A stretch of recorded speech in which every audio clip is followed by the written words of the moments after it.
Hey party people, I wanted to pop in here and talk to you for a minute about our first kind of project, first real project that we're doing in 6th grade art. And that is where you are going to teach us, not just tell us, but teach us your name and a few things about you. So there are several steps to this project that I'm going to run through in this video so you can reference them later.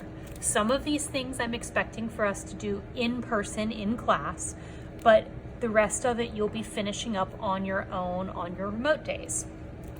So we're going to be introducing ourselves to each other, teaching each other our names by creating kind of like bubble letters like we did with our sketchbook covers, except for instead of them being normal bubble letters, you're going to create creative lettering that is representing things about you and things that you like.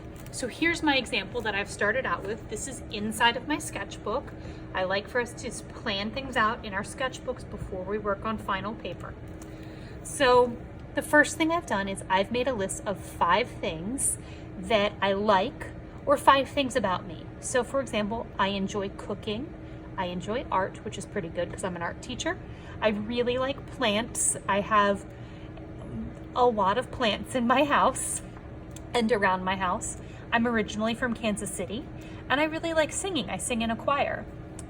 So once I have that list of things, and you notice these are all things that I can represent with pictures. I might also want to tell you about how I am a really hard worker and I try to be kind and considerate, but those are kind of hard to draw like by representing objects. So that's step 1. Step 2, I'm going to come up with a plan of how to show these things as my letters. So I started out here, just like we did with our bubble letters, by just in pencil writing the letters. And this is the part where you need to use some creativity in your thought. How can I represent these things by making them shapes in my letters? The first one I thought of was that for plants and gardening, I could make a little plant into the Y where the stem of the plant is the stem of the Y and the leaves are the other parts of the Y. I chose to represent Kansas City through my L, and this is a badminton birdie, which represents a really famous artwork in Kansas City.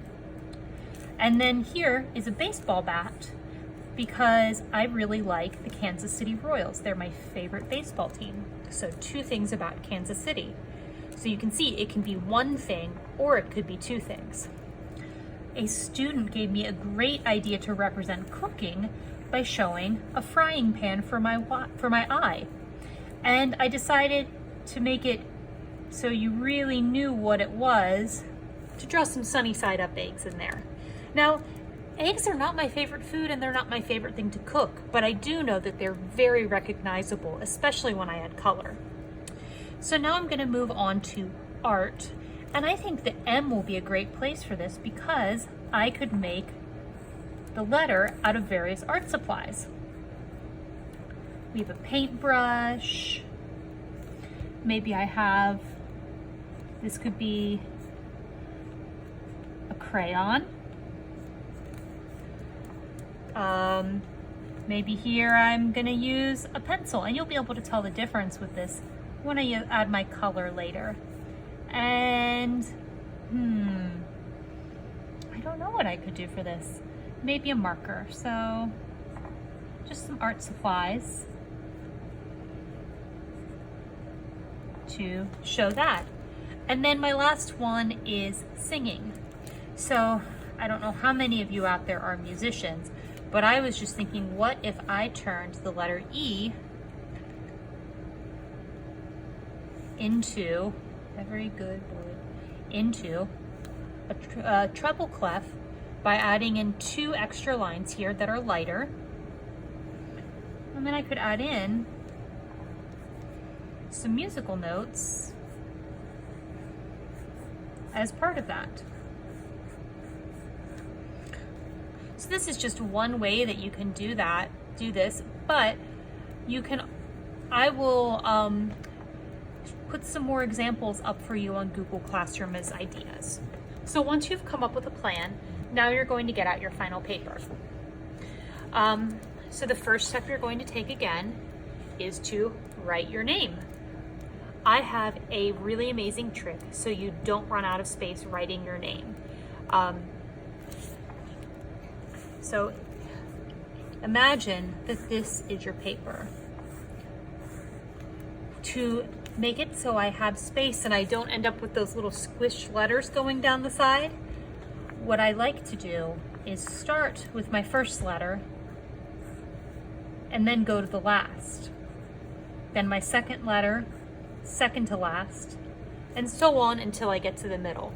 You might still end up with a little bit of squish, but if you do, it will be in the middle and will make more sense. So here's what I've been working with on my final paper. And I'm showing you multiple stages at once to kind of save a little bit of video time. So I started by writing my letters. And then I looked back at my plans that I made in my sketchbook. And I've started to draw those out in pencil. And I'm keeping my pencil pretty light because I'm going to need to erase it. So I would go through and redraw this in pencil on my final paper. My next step is I'm going to use my ultra fine point Sharpie and I'm going to trace over my pencil lines. So I want to carefully follow those lines.